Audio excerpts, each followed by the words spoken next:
Salut coach, tu savais que la confiance en soi c'est un mythe, en tout cas la manière dont elle est perçue, la manière dont les athlètes la voient, dont les entraîneurs la voient, c'est un mythe et il y a quelque chose qui les empêche vraiment d'en avoir. Je m'appelle Nathan Delacoste, je suis formateur en préparation mentale pour les entraîneurs et je vais t'expliquer dans cette vidéo comment développer ta confiance en toi sans passer à côté de ce qui est vraiment important. C'est parti.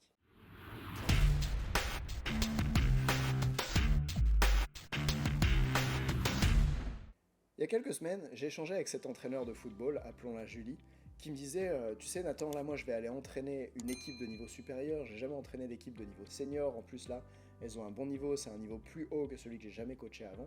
Et j'ai peur de ne pas être à la hauteur. Cette équipe de seniors, en plus, c'était des hommes. Et elle avait peur de ne pas être bien acceptée au sein de ce groupe. Maintenant, quand je lui demande, tiens, de quoi est-ce que tu as besoin pour que ça se passe mieux, elle me dit, j'aurais besoin de plus de confiance en moi. Et j'essaye de comprendre c'est quoi pour elle la confiance en soi et surtout, comment est-ce que ça se développe d'après elle. Et pour elle, la confiance en soi, c'était quelque chose qu'elle a développé en faisant plein de fois des efforts.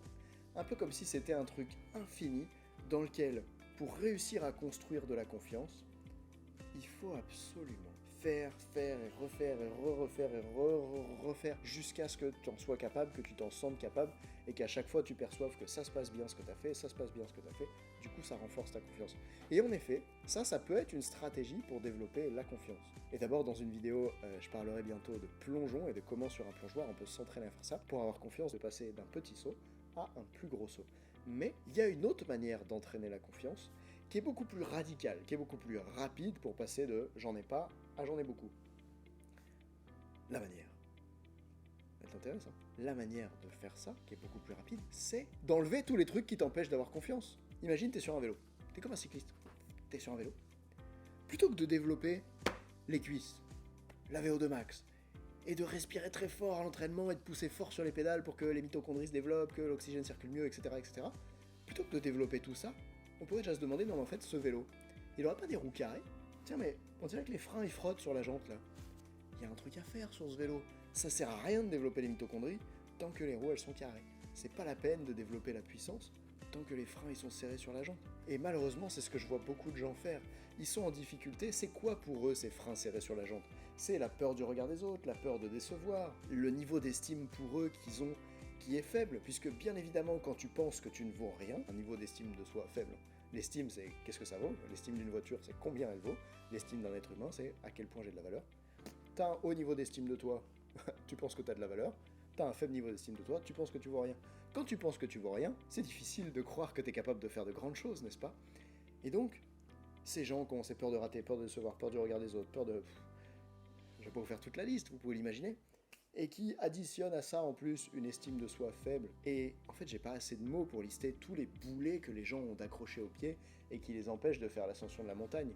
Tous ces freins, toutes ces roues carrées qui sont installées sur le vélo. Si on bosse d'abord là-dessus, ça va beaucoup plus vite pour construire un niveau de confiance en soi, puisque la confiance en soi, c'est ni plus ni moins que la croyance que j'ai à propos de est-ce que je suis capable de réaliser ce truc ou pas. Et d'ailleurs, j'ai une formation assez longue où je parle de ça avec la balance de la confiance en soi, etc. Et sans rentrer plus dans le détail maintenant, ce qui compte avec la confiance en soi, c'est pas vraiment comment je la développe, c'est comment je fais pour pas m'auto-empêcher de la développer. C'est qu'est-ce que je mets en place pour libérer ces trucs et faire en sorte que du coup ensuite quand je vais faire les répétitions, ça évolue. Tout à l'heure je parlais du plongeon. Exemple, si tu crois que t'es nul, peut-être qu'il va te falloir 10 répétitions pour commencer à avoir un peu confiance dans le saut à 1 mètre de hauteur. Maintenant si tu crois que t'es capable d'être trop fort, si tu crois vraiment en tes capacités, si tu crois que t'as un potentiel plus grand que ce que tu l'imagines, quand t'arrives sur le plongeon, il te faut peut-être 3 sauts pour acquérir le même niveau de confiance. Qu'est-ce qui fait que différentes personnes vont faire un même nombre de répétitions ? On prend 2 personnes, on leur fait faire à tous les deux 10 répétitions. Qu'est-ce qui fait qu'à la fin, il y en a un qui a plus confiance en lui que l'autre ? C'est soit le niveau dont ils partaient, l'expérience qu'ils ont acquise auparavant, soit qui avance avec des boulets collés aux pieds et qui n'en a pas, qui est plus libre. Et donc, si t'es entraîneur et que t'as des problèmes de confiance en toi, ou tes athlètes en ont, je t'invite vraiment à aller en profondeur sur ces sujets-là. Et ça, c'est des choses qu'on peut développer en séance individuelle de coaching mental et difficilement sur le terrain parce que c'est pas de la respiration, de la petite méditation qui va t'aider à libérer ces trucs-là. Il va falloir aller plus loin dans la psychologie, plus loin dans les questions, plus loin dans ta perception du monde. Et justement, j'aide les entraîneurs à faire ça et à avancer là-dessus gratuitement lors d'une première session que j'appelle le bilan stratégique de coaching, le bilan stratégique de toi, où on va voir où t'en es aujourd'hui, où t'as envie d'aller et qu'est-ce qui t'en empêche.